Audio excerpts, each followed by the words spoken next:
Hello and welcome to Fixing South Sudan, your ideas for building the new nation. I am Adingor.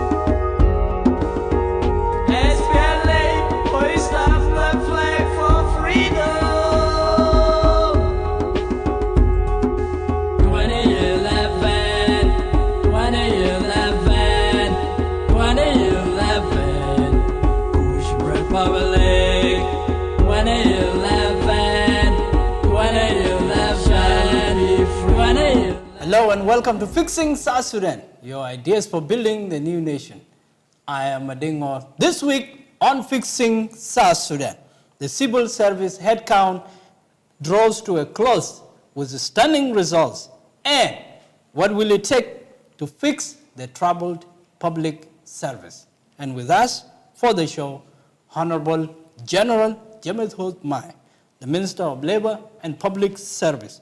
We are elated to welcome him back to Fixing South Sudan. Welcome to the show. How are you? Thank you. It's a pleasure to welcome you back. And we are talking about the head count that has been taking place over the last few months. And it has come up with some results that are rather interesting for the people of South Sudan. Thank you very much, Mading. And I think South Sudan is a country, and you have to be managed and fixed by its own people, including you yourself, Mading. All of us, we are responsible to fix this country. Yes, we launched our head count in May, and it took us 3 months to finish the report. And we presented the report last Friday. The exercise... At the Council of Ministers. Yes. The exercise was meant for improvement of our system. That was the real objective, improvement of our system. And I don't want people to take it negatively that some people are targeted. No. It is for improvement of our system. And to improve the system, you have ingredients that you are supposed to follow in terms of personnel, in terms of qualifications, in terms of job specifications, in terms of salaries itself, when you are receiving salaries, because you have to know that a right person is receiving money. Yeah, tell us about the modality for the group that went out. How did you gather the data? Yes, the modalities, before we started, we set as a team, we have 70 very well qualified people from South Sudan. We have 13 of them from the University of Juba. We did them into 10 groups. Each group has 2-3 ministries and commissions.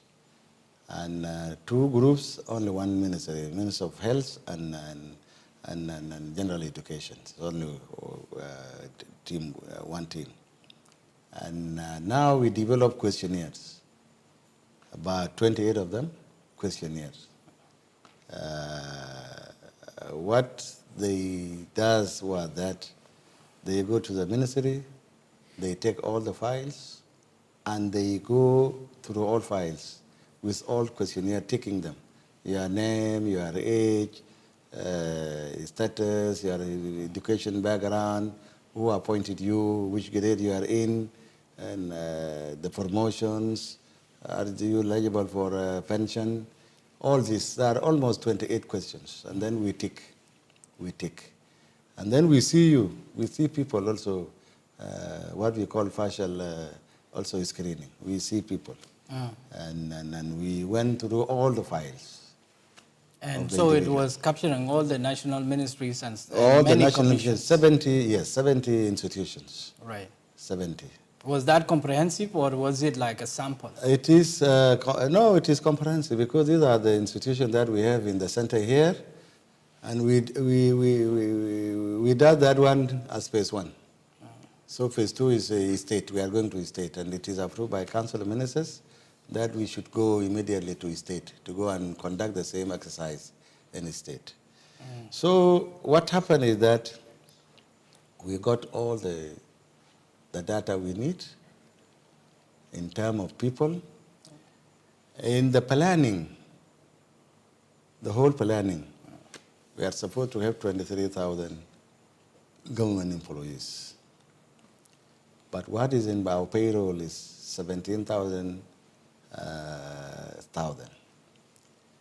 out of which we have screened those we found physically there, 11,000. These are the results. These are the results. We have about near to 6,000. We don't know where they are. In some institutions, they reported that they are in the state because there are some ministries who have people in the state. We say it's okay, there's no problem, but they are near to 6,000. All right. And we are going to the state to go and verify them. Right. So now we are going to implement the resolutions and the recommendation passed by the Council of Ministers. Let me restate the findings because they are rather alarming, which you have just indicated. And what the results show is that there is lack of merit-based employment system, and that there is absence of systemic public service promotions, and there's random or illegal employment of civil servants, and then you have unqualified workforce, and then what you just touched on, which is the prevalence of ghost workers, or what is the conclusion? Those who are not absent, that are absent, are they ghost workers? Are they presumed to be ghost workers, or they are not yet verified? Well, what you have just said, these are our findings. We got all of them. We screen and we verified those who are actually having a certificate, because we have went into details, even qualifications. In the public service, we have civil service now, we have 18 PhD holders, which we indicated, and we have several of them master degree going down. And then now we have known those who have been appointed and confirmed by the public service. We have known them. We have known those who are in provisional appointment by the institutions. We have known those, what they call pay from within the, and we have known, they call it casual laborers. And you have also people who are in contract basis. We put them, and we know all of them, their numbers is there. What is the meaning of the results? What do they say to you as the public service, and what should they mean for the people? No, there's a problem there. There's a gray area where we need also to reform in that areas, because practically you cannot have somebody on provisional appointment for 10 years and so. It is impossible. And then now also there are rules governing that. Okay, there are rules governing that. So these are the gray area where now we are working on it to resolve them. All right? You cannot have a casual laborer or pay from within or on contract basis, and their names are in payroll. You cannot do that. What alarm us is that all those categories, their names are in payroll, which there is a problem there. They are not supposed to be, because these are, if you are calling casuals, everything indicates that there is a problem in the public service. Yes. And are we talking about an overhaul here? Yes. And what form will that take? No, we have different forms. We are going to work on them now. Now we are going to details. We want to know exactly the name by name. We have them, all right? And we have a solution for that, which we are going to see what do we do with those kind of people. Leave alone that we are going even to verify the certificates. All. There's two institutions. We have in higher education, the Office for Authentication, and the Foreign Affairs. So we are going to use them to verify all the certificates so that we know exactly we are recruiting the qualified people. And based on the results, which ministries are most affected or which commissions? What the results are disproportionately against which ministry? Well, I don't want to tell you that which ministry, but generally the result is not 100% good. There is a problem. Yeah, there's a problem. And that was the meaning for this screening, to know the problem so that we fix it. And now we are going to fix it. And when we talk of the fixing, the start is to know what is going wrong. Yes, which we have already. Which is the first step. Yes, which already is done now. And the next step is going to the states or doing something about what you found. While we are doing this, we will go to the state. The state will not prevent us. The implementation of this, we will continue implementing because it's a process. It's not one. It's not an event. It is not an event that will finish today. All right. Because now what will happen is that we are going to have a centralized recruitment body where we will go to each ministry. We will discuss with them as a public service. They will tell us their needs, the specification of the job they need, the people they need, qualification, whatever. Now when we finish, we will give it to that board of recruitment, and then they recruit for that ministry.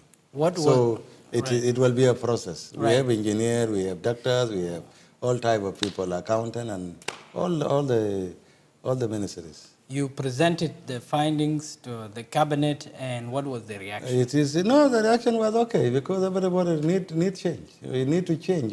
Because now we have discovered where we have gone wrong, where we need improvement, and where we are good. We discovered it, and I don't think that there was nobody who was against that. And it is always said that the devil is in details. In the details, and the details of the implementation.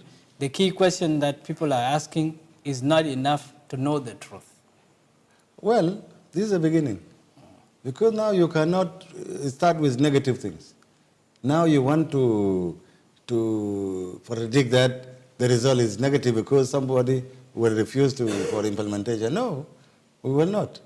The whole cabinet under the president, who is the chair, accept this and they approve the findings and the recommendation. That means that they are for the implementation of it. Implementation will happen. Yes. You are positive. Yeah, we are positive. Yes. Okay, let's because now what will happen is that we have to identify it with the line ministries, the area where they need recruitment, and then we will recruit. Let's take a break from here. Are you looking for a quality media company in South Sudan? Have you heard of Dolco Media? Well, look no further. At Dolco Media, we fix any event for you. We provide top general video coverage for you using our state-of-art equipment, including our unique digital video mixer and the crane tripod. Would you like quality photography? We can fix it for you. Would you love to have a first-class wedding? We can also do it for you at an affordable price. Oh, would you like to laugh? We can also make you do that. Contact us now on 0920-007-515 or visit our office located within Peace Hospital in Juba to receive our quality digital technology service. Dolco Media, we fix the nation. Welcome back to Fixing South Sudan, your ideas for building the new nation. With me, Madingor, and joining us in the program, Honorable General James Hoth, the Minister of Labor and Public Service. And we are speaking about fixing the public service. Is it going to happen? And that was the question where we left off before the break, and what gives them hope that change has indeed come to the ministry, and for the first time, the ministry is able to establish what is going wrong. And one by one, let's try to sort of go through some of the problems that have come up. No merit-based hiring. Is it something that is going to change? Going forward, it will be the right person in the right place. I think, Mading, as I said, is going to happen because the whole cabinet that for it, and the president is very serious on that there is a need for us to overhaul the public service. Now, we say there are three grand enemies of the public service, or for that matter, civil service. We have your legacy. Now you talk of your legacy, I was here, I was there, and what? You don't benefit from experience, from training, from what? You don't change. You are talking of my past, and you want to do things according to your past. This is an enemy to civil service. And then now the second one is conflict. Conflict arises is when you don't agree where to start this change, this your legacy. If you have conflict, and then the civil service will not work well. Right. But most importantly, it is within the regime when you don't agree how to organize the public service, and then there's a conflict there. If you have conflict, we don't understand each other. What happened? Bargaining come in as the third one. Bargaining is actually part of patronage, nepotism. This is my friend, my brother, my sister, my what. And most importantly, is loyalty against merit. I want to appoint you in this position, whether you know it or you don't know, is not my problem. You are my person. But you must be loyal to me. Whether you know the job or you don't know is a different thing. And in some cases, this is where we are today. And what we have found, actually, most of the appointments based on loyalty and not on merit. Right. And we have a very serious problem there, which we are going to fix. Yes, we have a good number of people who are really occupying the right places. But we have few who are also occupying wrong places because their qualification doesn't match with that one. Right. So these are things that we were looking at, and we found them. It is not that public service doesn't have is it a committee or commission that looks into these issues of promotion or even hiring? Is it that it is not working, or people are bypassing whatever exists? Yeah, because now we have civil service commissions. In some cases, in some countries, the recruitment there is there. It's centralized. It's centralized under the Civil Service Commission. In some countries, it's independent. But the Civil Service Commission continue to be an oversight and protector of the merit. So they have to make sure that all the appointments being done are done according to civil service regulation, rule and regulations. That one is not working now. And that's why I said we were having conflict. We have not understood ourselves as a country, whereby we actually give work to our institution to do their work. The Civil Service Commission, nothing like that. And that's why all the line ministries, they took over actually recruitment. Is it not even through public service? Is it because you were sleeping on the job? That's why they just took the advantage? Maybe, all right? Maybe that, all right? But now, and this is part of our findings, and the reason why we say let us screen. Yeah, right? and talking about the reason why you said let us screen, you mentioned that the overarching goal was improvement. Yes. We need to improve. Yes. And then there is this reality that the public service is not being paid on time, is not being paid and in most cases for many months. Is it part of your? Well, we are responsible for all the employees, the workers, but in some cases we are not responsible for finances. Yes, we prepare the budget, we prepare the personnel, their salaries, everything. But now it's the finance to provide the resources. But what are So now the bigger question, our people are not receiving now not because of us. If it is public service, we would have even paid them before they do the work. they are all connected. Would you say that if you downsize the civil service numbers, it is efficient, then it will probably be much easier to pay them? No, it's okay. It is now. It will be the finance to do that because our work. Yes, we need to really screen and cleanse the payroll from all these ghost names, from what, and we have people who are eligible for retirement. We have to remove them, and you remain with the active one. Now will be the finance that we have to avail money. We don't know where money is, but the money is finance. What I am not understanding, and from your end, is whether you are going to keep with the numbers that exist and just improve the civil service so that it is efficient, it is younger, it is qualified, or are you going to downsize? No, we are not talking of downsize, because as I said, we have about 23,000 who are planned and they are budgeted for. There is a budget for this 23,000.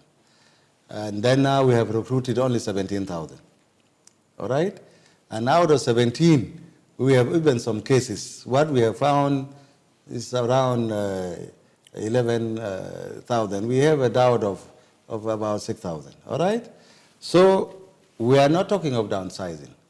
We are talking of putting the right person in the right place. Very effective. All right? I don't think we have a problem of the budget because it's already budgeted for. Right. All right? What we need is the right person in the right place. And then you need people who will develop because the institutions are not stagnant. They progress. You are trained, you are good in grade 9 today, you are trained. What is in grade 9 is not what in grade 8. You are also trained. As you climb, your leadership is increasing. So you have people should be promoted, people should retire. We have now about 10,000 eligible for promotion. 10,000. And almost the whole country, the whole civil service, they have not been promoted for the last few years. And how many for retirement? We have about almost 588. And that brings in the question of pension. And is that the reason why you are not able to have an efficient civil service? Is it because there's nowhere to take those people who should naturally be weeded out of the service? No, I think the pension is ready. Because what happened? Since our independence, we have not retired anybody from South Sudan. And we are paying those who were retired in the whole Sudan. But now with this headcount, we are going to pension people, these 588, leaving a room for promotions to others. Although we are going to evaluate them, we may retain even some. It is there in the regulation that we can retain some for a specific period of time and job to do. Because sometimes if you don't have qualified people to run that job, you have to retain that one. But that will be on contract basis. This study of yours, does it have a timeline? Is it something you will continue to run until you run out of steam? Which one? This head count, does it have an end? When should the bold steps be taken? No, but now we have finished. We have finished now with the head count. And then you will continue the second to step the is states. implementation. We are going to state this. But where with the center now is implementation. Right. All And right? when does that start? No, it's already started. What do you mean? Yesterday we were in my ministry and we were actually trying to see who is this person and where is the certificate and where is you already started. And in terms of the other ministries that are not yours, what form will it take? How will implementation take place? The implementation is this. Now we have the report. We are going to go to each ministry with that report. And confront them with the results. Not confrontation, as I said, not confrontation. We will present and we will discuss with them the area where they need improvement. Now we will discuss with them the manpower they need. In which grade 9 they need how many people, in grade 8 or in what, or 14. Now we will discuss with them. Once we got that number, and then the recruitment board will continue recruiting. Recruitment actually means that you are going... New people. New people, and then what happens to the old people? We will promote them. Will they not resist? No. Because now promotion, if you are having 588, it means that you have 588 people we will be promoting. What about those who are not qualified? Will you weed them out? No, of course. This is a rule of life. So people are going to fall off? This is what we said. We are going to have a solution for them. Solution will come.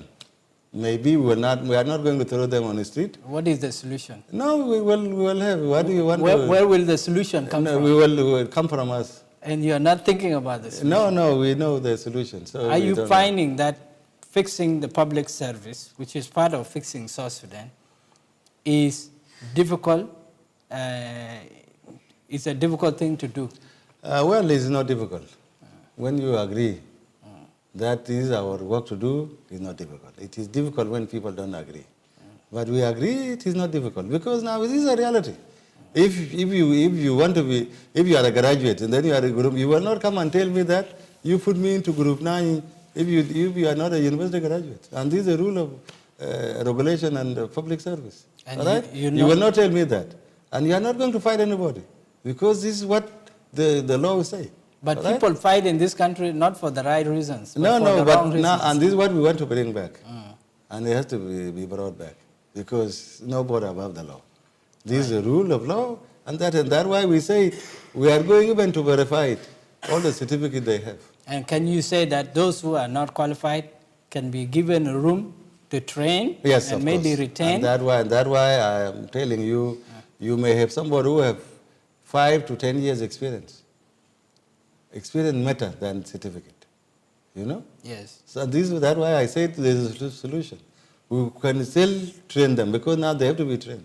And now we are encouraging even people, and it is a must that you have to be trained, because sometimes you have a diploma.